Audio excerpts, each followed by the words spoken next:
Power Project family, this clip is brought to you by cocaine. I mean the cold plunge, because they pretty much do the same thing. Enjoy the clip. A lot of lifters are probably listening. Probably first off, they don't understand your background.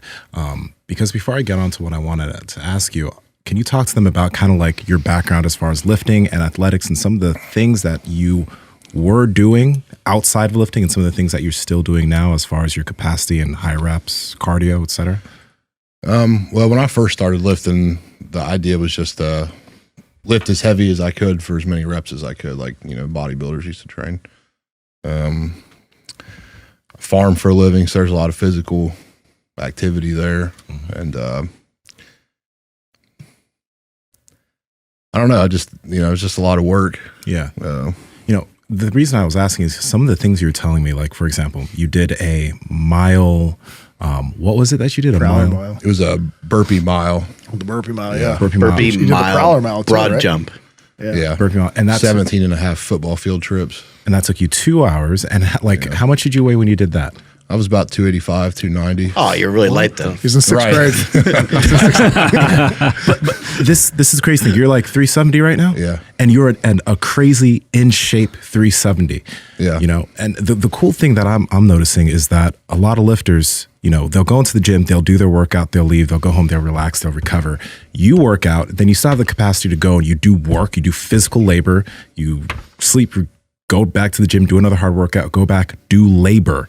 And I'm wondering, how can people somewhat reverse engineer that into themselves? Yeah. How can people build that capacity? Let's say you're super fucking strong, but you don't have the fitness that you have. How can we reverse engineer that? I think conditioning plays a big role into powerlifting. I think it's overlooked. You know, I go to a meet, I don't get tired at a meet. You know, that's the easy day compared to training. So Yeah, I just talked to Ed Cohen about this, and you're kind of going through this now. I think we all start out, well, the rest of us start out skinny, and we want to get big. And so everything's focused on, you know, a gallon of milk a day, and we're bulking up. And you lose athleticism over time. And remember that we talked about that discus thrower. I used to train him, the one that Louis always talked about, could jump off his knees with 275. Well, that was my guy, and I would train with him. And I could stand with my back to a reverse hyper and 180 jump on it. That was one of our drills. We'd walk. I don't know if I could jump on a hyper like with a trampoline now, but it goes so quickly. And Nsima, you make a great point. I think we get so focused on getting bigger and stronger. So that would be my advice to young lifters. Don't lose your athleticism. And, you know, everybody talks about periodization. They have a hypertrophy period or a strength block or peaking block.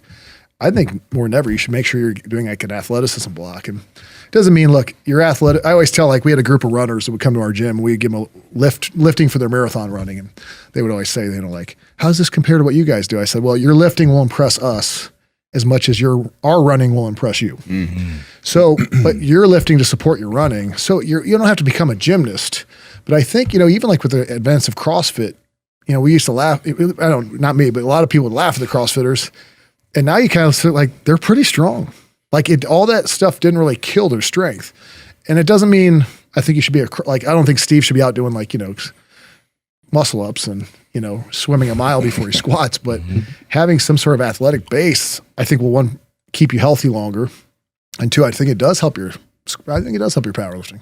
More explosive. How do you come up? Guys, we're working hard over here trying to learn, trying to bring our information to you, and we need your help. A lot of you guys watching these bites aren't subscribed, so just click that red subscribe button and hit the notification bell so you can see when we continue to come out with this heat. Talk to y'all later.